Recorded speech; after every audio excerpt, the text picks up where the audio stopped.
Hi, tonight we're evaluating a composite inverse function. All right, so we've got some functions within functions now for these inverse. So evaluating a composite inverse function. So inverse functions, some inverse properties. Now, if you recall, we can have lots of different rules here. So we want to pause the video, write some of these things down. But basically, inverse properties, if I take the inverse of a function and plug it back into the function, I should get an x, or some y is equal to x, because inverse functions reflect against the y equal x axis. So if I find the inverse of f of x and plug it back into f of x, I should get an x out. Same thing as if I take the f of x and plug it back into its inverse, I should get an x. All this is really saying is that y is equal to x, right? We plug it back in, we get some y is back equal to x. So some properties. If I take the sine of the sine inverse of x, I'll get x out, as long as it's between -1 and 1. Well, that's because the inverse of sine works between -1 and 1. Sine inverse, well, the sine inverse is restricted to -pi/2 to pi/2. So that means that anything that happens here that's between pi/2 or -pi/2 to pi/2, I should get an x back out. Cosine, recall, the cosine of a cosine inverse happens between -1 and 1. And again, the cosine inverse, that is restricted to 0 and pi. So as long as the cosine is inside 0 or pi, we should get an answer. That is x. And tangent. The tangent of a tangent's inverse will be x, if there's any x's involved.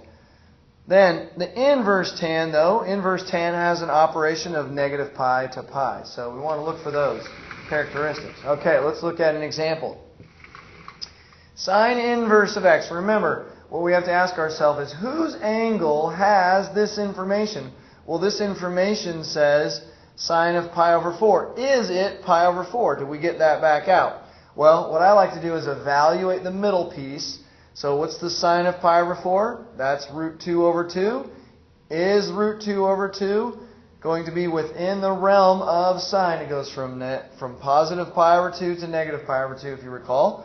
And so the inverse is pi/4. So yes, this one, it does work. It works because pi/4 is within this realm, or this interval. Okay? Let's see what happens if it's not.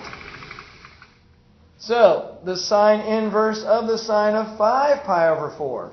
Well, we ask ourselves, is 5pi/4 in the realm from pi/2 to -pi/2? Well, let's see. The inverse sine, the sine of 5pi/4 is -√2/2.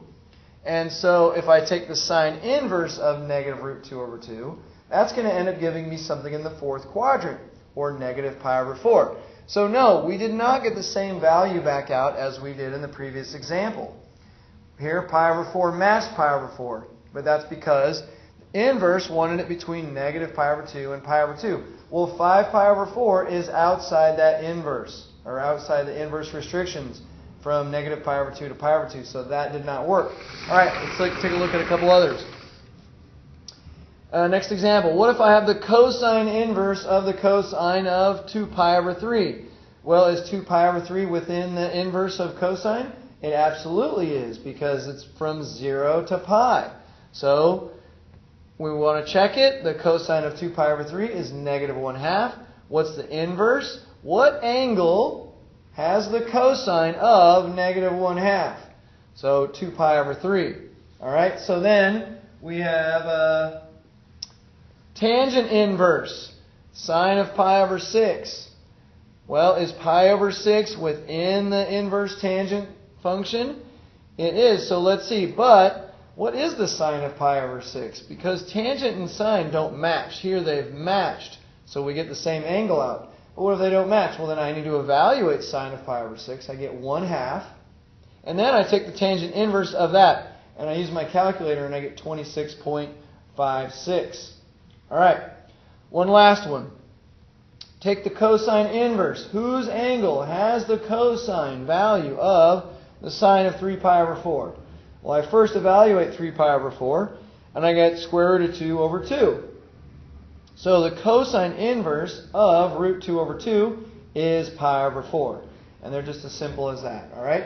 So, hope you enjoyed that. Go back, review, rewind, have fun, take more notes. That is evaluating a composite inverse function.